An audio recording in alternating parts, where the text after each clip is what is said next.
ને મિત્રો મજામાં. મિત્રો આપણે 10મા ધોરણના પેપર્સમાં નજર કરીએ છીએ. તમને ખ્યાલ છે હમણાં 12/3/2019માં જે 50 MCQ છે એ કેટલા સહેલા છે એ આપણે જોઈ રહ્યા છીએ. અને આ કોઈ ને કોઈ જગ્યાએ ગવર્મેન્ટ જોબની તૈયારી કરતા હોય એમને પણ ઉપયોગી થવાનું છે. તો આવો નજર કરીએ, રિવિઝન કરીએ, સ્પીડ કરીએ. તો કોઈ માહિતી માટે z બરાબર 20 અને m બરાબર 30 હોય તો x બાર શોધો.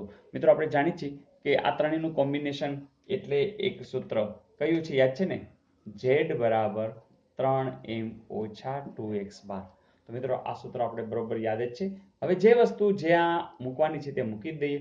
જેમ કે z બરાબર 20 છે તો આ 20, z એટલે બહુલક, 3m, m એટલે મધ્યસ્થ, એ પણ આપ્યા છે, 3 ગુણ્યા m એટલે 3 ગુણ્યા 30 ઓછા 2x બાર, એ ભલે રહ્યા.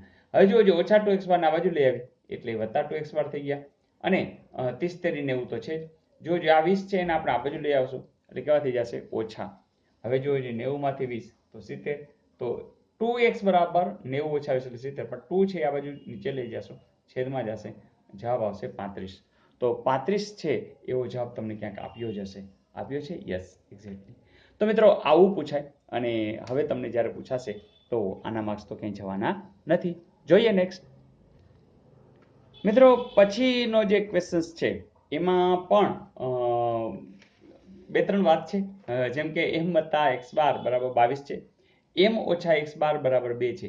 મતલબ કે m અને x બારની કિંમત નથી આપી અને z શોધવાનું છે. પણ મિત્રો આપણી પાસે તો એક જ સૂત્ર છે, કયું? z બરાબર 3m ઓછા 2x બાર. તો આ જે આપણે બે વસ્તુની જરૂર છે, m અને x બાર, એ મળે ક્યાંથી? તો એ લોકોની ચિંતા છે અને એ ચિંતાના ભાગરૂપે તમને બે સમીકરણ આપ્યા છે. તો આ સમીકરણની અંદર તમે જેવી કિંમત મૂકશો ને એટલે m અને x બાર તો મળશે જ. જેમ કે પહેલા તો આપણે લખીએ કે m વત્તા x બાર બરાબર 22, બરાબર. એ જ રીતે આ લખી નાખી m ઓછા x બાર બરાબર 2. હવે મિત્રો તમને ખબર છે આ વત્તા x બાર ને ઓછા x બાર જો સરવાળો કરીએ ને તો આ 0 બની જાય. તો એક કામ કરીએ, આ સમીકરણ અને આ સમીકરણનો સરવાળો કરી તો m વત્તા m તો 2m, બરાબર. વત્તા x બાર ઓછા x બાર 0, 22 વત્તા 2 24.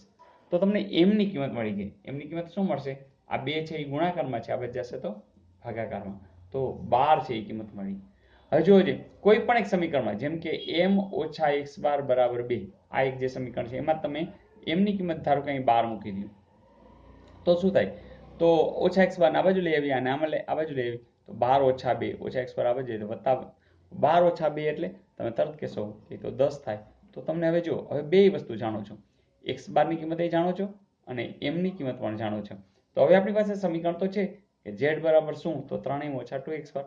તો ચાલો 3 ગુણ્યા અહીંયા શું આવશે? 12 ઓછા 2 ગુણ્યા 10. જોજો 12 તેરી 36, 10 દુ 20, 36 માંથી 20 જાય 16, એવું ક્યાંક એને આપ્યું છે. યસ, આ રહ્યું છે ને મિત્રો સહેલું. તો ગણતરી આધારિત જ આ વાત છે અને જેમ તમે પ્રેક્ટિસ કરશો એમ તમે આના માહિર બનતા જશો. જોઈએ નેક્સ્ટ. મિત્રો પછીનો જે પ્રશ્ન છે એની અંદર તમને આવું કીધું છે કે નીચે આપેલી માહિતીનો બહુલકીય વર્ગ ખાલી જગ્યા છે.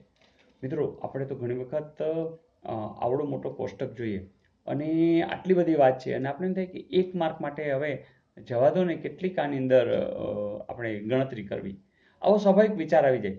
પણ મિત્રો મેં તમને વાત કરી કે ગણિતની મજા જ છે કે એ સમજણમાં ઉતારો, અને જ્યારે કોઈ પણ વાત સમજણમાં ઉતરી જાય ને પછી સાવ ઈઝી થઈ જાય. એટલે તમે લોકો જે સ્પીડ કરી રહ્યા છો અને ખૂબ આનંદ થઈ રહ્યો છે એનું કારણ કે તમને મજા એટલે આવે છે કે તમારું સાચું પણ પડે છે અને અગાઉ જે તમારે બહુ વાર લાગતી હતી એની બદલે બહુ સ્પીડ થઈ રહી છે. કારણ શું? કે તમે કન્સેપ્ટને બરોબર આત્મસાત કરતા જાઓ છો. હવે વાત આવી છે કે નીચે આપેલી માહિતીનો બહુલકીય વર્ગ. હવે મિત્રો બહુલક વિશે આપણે ખબર જ છે કે કોઈ પણ માહિતીની અંદર બહુલકનું હોવું એટલે એ જે માહિતી છે એમાં જે વારંવાર આવતી આવૃત્તિ એને આપણે બહુલક કહીએ છીએ. તો હવે આમાં કાંઈ કરવાનું નથી. તમારે શું કરવાનું ખબર છે મિત્રો? આવૃત્તિ જે આપેલી હોય ને અહીંયા, એમાં તમારે નજર કરવાની. એમાં તમને નજર કરો તો ખબર પડી જાય કે સૌથી મોટી આવૃત્તિ કોણ છે. ચલો ગોતી લેજો. તમે તરત કહેશો કે સર સૌથી મોટી આવૃત્તિ 7, 15, 13, 17 ને 10, 17 જ છે. તો બસ કામ પતી ગયું. 17 સાથે કયો વર્ગ જોડાયેલો છે? તો તમે કહેશો કે 30 ને 40 જોજો આમાં ક્યાં આપ્યું છે. યસ, આટલું સહેલું. તો મિત્રો આવું કંઈક છે. ધારો કે એમ આપ્યું તો 27, 15, 13, 17, 10 તો તમે 0 થી 10 લખી નાખો. ટૂંકમાં જે વધારે હોય એનો વર્ગ તમારે ડાયરેક્ટ લખવાનો છે. જોજો મિત્રો, એક માર્ક સાવ રોકડો છે ને. અને આવું તો તમને કોઈ પૂછે કે 7, 15, 13, 17 ને 10, કદાચ ત્રીજા કે ચોથા ધોરણના વિદ્યાર્થી પણ જવાબ લખી શકે કે જે મોટું છે એ જ એની સાથે જે રહેલો છે એ વર્ગ છે ને. ચલો, બસ આવું મિત્રો પૂછાયેલું હતું. હજી જોઈએ નેક્સ્ટ. ત્યાર પછીનો પ્રશ્ન આવો હતો કે એક સમતોલ પાસો ઉછાળતા તેની પર મળતો અંક 3 નો ગુણિત હોવાની સંભાવના ખાલી જગ્યા છે. મિત્રો આપણે જાણીએ છીએ કે કોઈ પણ એક સમતોલ પાસો તમે લ્યો, જેમ કે અહીં તમને 3 બાજુઓ દેખાઈ રહી છે. હવે એના ઉપર અંકિત કરેલા હોય છે, જેમ કે 1, પછી ધારો કે અહીંયા છે 2, પછી ધારો કે અહીંયા છે 3. એ જ રીતે ધારો કે અહીં પાછળની સાઈડમાં તમને આપ્યું હોય, ચલો લઈએ જરા, બરાબર. તો ધારો કે આનો જે પાછળનો ભાગ છે એમાં પણ આપણે પાછો આપણે ફેરવી નાખીએ છીએ. તો એમાં ધારો કે અહીંયા ક્યાંક 4 છે, બરાબર. પછી ક્યાંક શું છે કે 5 છે. આ નીચેનું ધારો કે બાજુ આમ ઊંધું કરી નાખી, નીચે 4 હોઈ શકે, બરાબર. અને તમને ખબર 6 હોઈ શકે. તો વાત તો એટલી છે, કાંઈ 1 હોય, 2 હોય, 3 હોય, 4 હોય, 5 હોય અને 6 હોય. એને શું કીધું? 3 નો ગુણિત. તો 3 નો ગુણિત તો કોણ હોય? તો 3 એકુ 3. બીજું કોણ? તો કે 3 દુ 6. તો આ 3 ના ગુણિત છે. તો હવે એની સંભાવના તો યસ, ટોટલ કેટલે છે? તો કે 6, બરાબર. સમતોલ પાસાની અંદર જે સપાટી છે એ ટોટલ તો કેટલી છે? 6. એમાંથી કેટલા? તો 3 ના ગુણિત છે એની સંભાવના, બરાબર. તો એ કેટલી વાર આવી શકે? તો 2 વાર જ આવી શકે. એક 3 હોય ત્યારે અને એક 6 હોય ત્યારે. તો બસ આ જવાબ. તો 2/6 તો છે નહીં, જુઓ તો નથી ને, કંઈ વાંધો નહીં. 2 એકુ 2, 3 દુ 6, છેદ ઉડે છે. તો 1/3 તો છે ને. તમે કહેશો હા સર. તો મિત્રો ઘણી વખત સંભાવનાના ચેપ્ટરના સમ લોકો છોડી દેતા હોય છે, પણ કંઈ બિલકુલ છોડવાની જરૂર નથી. એટલું સહેલું છે. નિરાતે એમાં પણ નજર કરશું, જેથી કરીને તમારે આવા સમ પૂછાય તો એમાં વાંધો આવે નહીં. જોઈએ નેક્સ્ટ. મિત્રો ત્યાર પછીનો પ્રશ્ન આવો પણ પૂછાયેલો કે પીસી, અહીં સંભાવનાના અનુસંધાને છે, પ્રોબેબિલિટી. તો પી ઓફ સી એ કેટલા છે? 3/5. અને પી ઓફ સી બાર, યસ, તો એ કેટલા થાય? આવું પૂછ્યું છે. તો મિત્રો ઘણી વખત આપણને એમ થાય કે આમાં હવે શું કરું? કંઈ નહીં. તમને કોઈ એમ કે 3/5 રૂપિયાનો 3/5 ભાગ તમારા આગળ છે, એ કોક લઈ ગયા, તો તમારા આગળ કેટલા વધે? બસ એવું જ કંઈ. તો એવું તરત તમે કરો કે 1માંથી તમે 3/5 બાદ કરો, રાઈટ. પછી તમને ખબર છે કે અહીંયા કોઈ નથી, કોણ છે? એકડો છે. એટલે 1 અને 5 નો લસા લઈ લ્યો તો એ કેટલો આવશે? 5. પછી તમે શું કરશો? તો તમે તરત ને તરત ચોકડી ગુણાકાર કરશો. 5 એકુ 5, 3 એકુ 3, એટલે કે જવાબ આવશે 5 ઓછા 3. કેટલા આવશે? 2 છેદમાં 5. તો આ 2/5 આવી રહ્યા છે. એવું ક્યાંય છે? અહીંયા છે. મિત્રો આ એ જ છે. જ્યારે કોઈ પણ પૂરક ઘટનાને હોય છે, કોઈ પણ ઘટના બને એની સંભાવના 1 છે.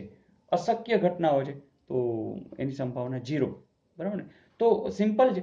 તો એમાંની જે ઘટના છે એમાં આટલી બને છે, તો એની પૂરક ઘટના, તો પૂરક ઘટના શોધતી વખતે માત્ર તમારે 1માંથી એ બાદ કરવાની થાય.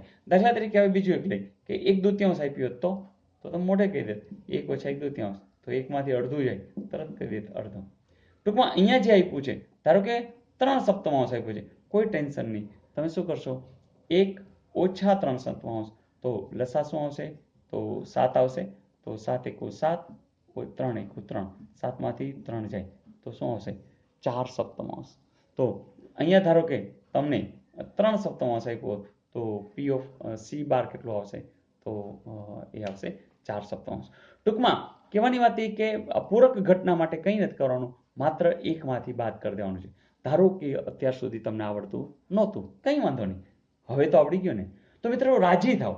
કોઈ સમ નથી આવડતો, નથી આવડતો, નથી આવડતો એમ કહેવું, ગણિત અઘરું લાગે છે, અઘરું લાગે છે, અઘરું લાગે છે એમ કહેવું, એના કરતાં આવો ને ગણિતના વિડીયો જોવા જ માંડીએ અને જે દાખલો આવડી જાય ને રાજી થવાનું કે યસ હવે આવડી ગયો. પછી જો તમને ગણિતની અંદર રિઝનિંગની અંદર કોઈ અડધો તો માર્ક કાપી દે તો વાત આટલી જ છે કે આપણે પૂરા માર્ક્સ મેળવવા છે અને એના માટે તો આ પ્રયાસ છે. તો મિત્રો મજા આવી. તો બસ તમારી કોમેન્ટની હું રાહ જોઈશ. અને હા, તમારા જે મિત્રો ગણિતથી ગભરાયેલા છે બધાને આ વિડીયો શેર કરી દો અને બધાને કહી દો કે તલાટી સુધીમાં તો આ બધા વિડીયો જોઈ જ નાખવાના છે. એક વિદ્યાર્થી જો આ બધા વિદ્યાર્થીઓ જોઈ લેશે, બધા વિડીયો જોઈ લેશે, તો મને નથી લાગતું કે તમારા માર્ક્સ મેથ્સ અને રિઝનિંગમાં કટ થાય. Is it okay? કોઈ કહી રહ્યું છે કે સર વલોણું તો થઈ જાય, તો ચલો તમારા માટે વલોણું રેડી જ છે. કે ગણિતની બાબતે મિત્રો રાજીપો છે જ બધાનો, મને ખબર છે. તમારી કોમેન્ટ્સ બોલી રહી છે. અને મિત્રો એટલે જ કહું છું કે તમે જે કંઈ રાજીપો છે એ મારા સુધી પહોંચાડજો, કારણ કે આપણા અનેક મિત્રો કોમેન્ટ્સ વાંચતા હોય છે. તો ગણિતની બાબતે રાજી રાજી, આપણે જે લોકો તૈયારી કરી રહ્યા છે બધા રાજી છે કે ગણિતની બાબતે રાજી રાજી, તેથી જ નોકરીની બાબતે જીતીશું બાજી. જી હા મિત્રો, આપણા માટે હવે રમત છે.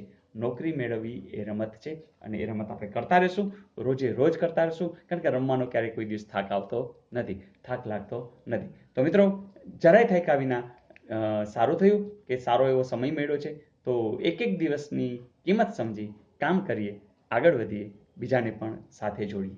આવજો.